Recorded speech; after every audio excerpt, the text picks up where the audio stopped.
Atenção! Este vídeo não é uma recomendação de investimentos. E uma tese aí de dividendos futuros?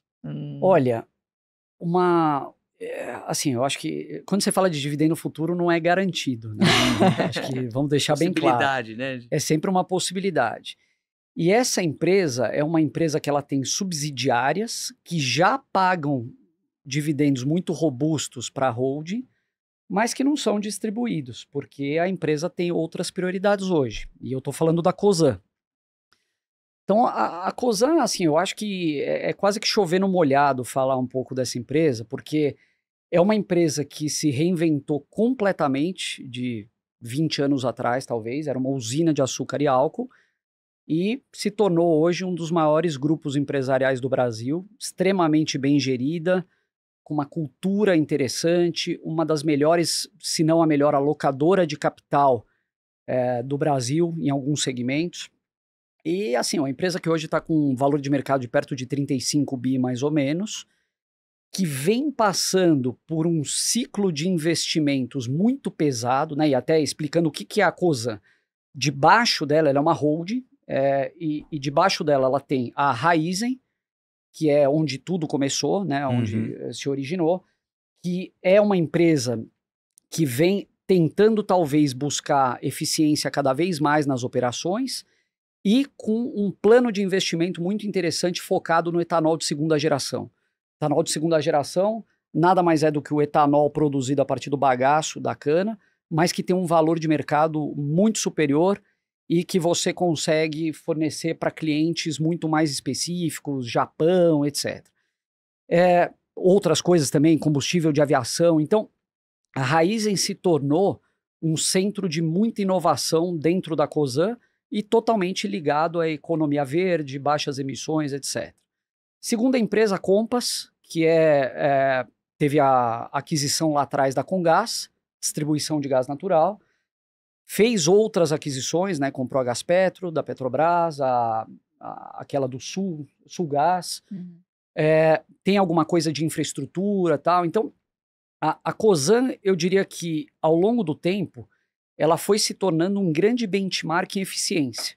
E a partir do momento que a empresa compra outros players do setor, ela consegue, talvez não levar para o nível de eficiência da Comgás, mas se aproximar bastante. Então, diminuir esse gap, né? Que é diminuir esse gap que é enorme, enorme. Uma distribuidora no Nordeste de uma Comgás e tal. Tem outros investimentos interessantes debaixo da Compass, por exemplo, o terminal de regaseificação, que é um investimento muito robusto, mas que tem oportunidade de trazer frutos muito interessantes para ela. E é uma oportunidade de destravamento de valor dentro da Cosan, já que o IPO da Compass praticamente, quer dizer, foi anunciado, precificado lá atrás, né, acho que 2021, e não saiu. Então, eu acredito que seja uma questão de tempo. O que me leva a crer que o ativo é muito bom, né? O cara não está desesperado para voltar. E já foram feitas rodadas de investimento ao longo do tempo, desde o IPO, com preço muito maiores do que estava precificado na época. Na faixa indicativa. Então, assim, acho que é uma questão de preço e de janela de mercado aí para a gente voltar a ouvir falar de IPO de Compass. E por que você acha que o mercado ainda não comprou essa ideia? Da Compass, você diz? Da Cosan, no caso. Da Cosan, eu vou chegar lá, mas assim, eu acho que tem alguns motivos. Então, eu falei de Raízen, Compass, até para não me estender muito. Rumo. A Rumo, eu acho que o que a Cosan conseguiu fazer com a Rumo é algo absolutamente sem precedentes. Comprando uma empresa quebrada, com ativos no nível praticamente sucateado, problema de balanço teve lá atrás e tal. Comprou da ALL, né? Da ALL, América Latina Logística. E que, assim, demandou um nível de investimento muito grande. A Rumo chamou algumas subscrições, eu me lembro de uma subscrição que eles chamaram a R$2, ninguém queria fazer, hoje o papel tá 20 e pouco, né? E a Rumo, ela se posicionou talvez como o player de ferrovias do Brasil, destravando um gargalo gigantesco, da mesma forma que você falou de estar exposto ao agro pelo Banco do Brasil, você pode estar exposto ao agro via Rumo hoje, né? Ou Raízen, etc. Então, assim, hoje acho que é um momento por busca de eficiência. A Rumo já tem um nível de segurança que é estado da arte comparado com players globais e vem buscando eficiência em composições em consumo de combustível, locomotiva, etc. Depois disso, você tem a Moove, que é uma empresa de lubrificantes, é a empresa que tem a bandeira móvel, ela está atuando no Brasil, na Europa, nos Estados Unidos, fizeram uma aquisição muito grande nos Estados Unidos de uma distribuidora chamada PetroChoice, e a Moove é outra forte candidata talvez a um IPO, uma empresa que já tem um EBITDA hoje em torno de R$1 bi, mas que vem crescendo com nível de retorno tal, muito atrativo. Então, vamos dizer, esses são os 4 grandes negócios, e você tem 2 grupos adjacentes, que são a Radar, que é uma empresa de terras agrícolas, ainda tem oportunidade de monetização ali com venda de ativos, etc. E você tem a Cosan Investimentos, né, que aí são outros investimentos. Você tem um terminal no Maranhão, tal, que está sendo negociado com a Vale, e a própria Vale, o investimento que eles fizeram na Vale, é um investimento com uma posição à vista, né, em equity, uma posição colarizada e uma oportunidade de chegar até 6,5% da companhia. Então, acho que assim, respondendo a tua pergunta, logo de cara, é a complexidade, né? Então, o mercado, ele ou não entende ou escolhe não entender esse nível de complexidade da Cosan, porque de fato é uma empresa complexa, mas é uma empresa complexa com negócios excelentes debaixo dela e de altíssimo retorno. Então a gente está falando de ROICs ali de acima de 20% em algumas empresas. Com um histórico de uma entrega de rentabilidade. E um histórico, exatamente. Então assim, não é pulverizar, não é que ela está diversificando por diversificar, Diversification, mas né? eu acho que é muito mais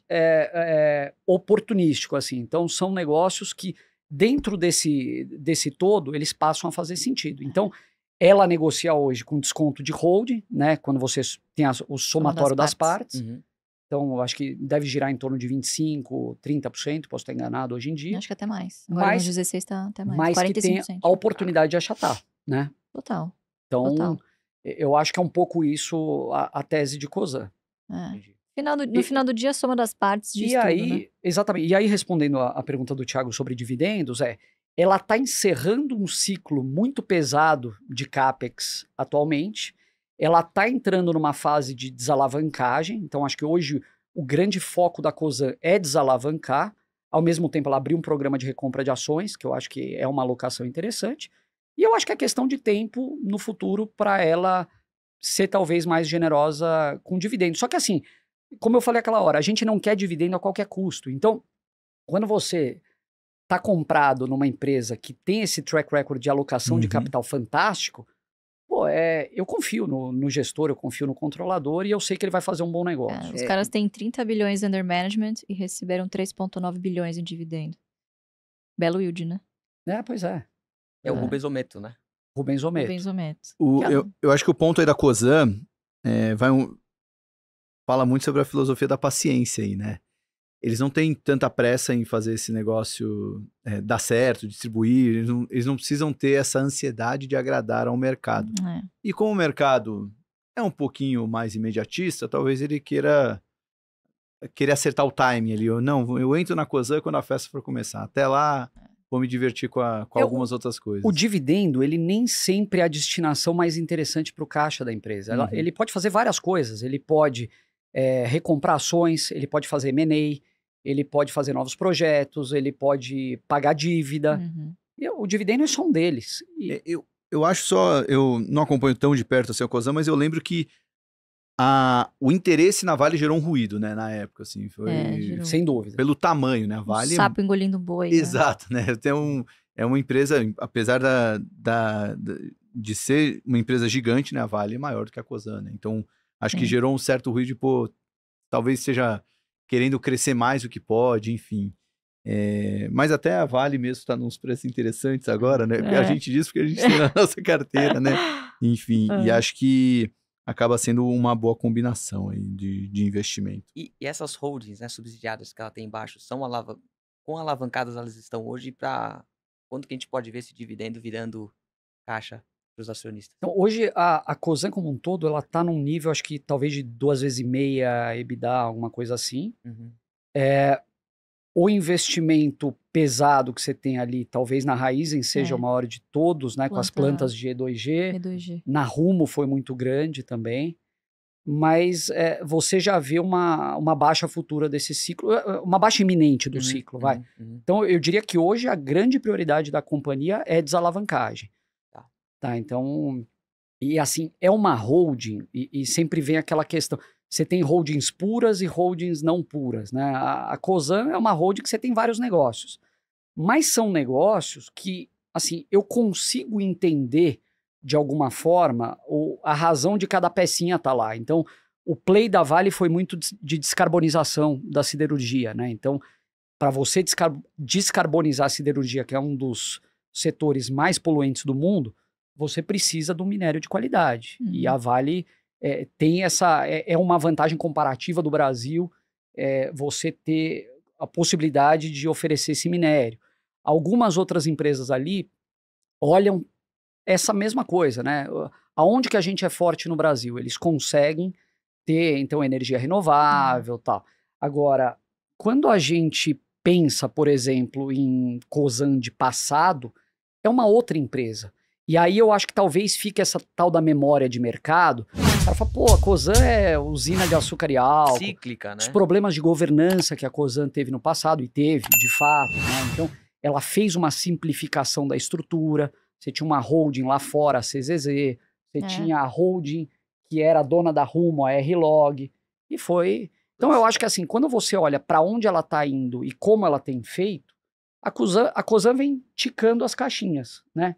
De tudo que tem que ser feito. E assim, em uma hora o mercado reconhece, dá o devido valor, ou não, deixa ela gerar caixa. Você sabe que um dos acumulando. um dos componentes que eu gosto muito sobre a gestão da Cosan, e é uma coisa, assim, muito qualitativa e de feeling que você percebe nessas reuniões que a gente participa muito com executivos e investidores, os caras prometem muito pouco e entregam muito.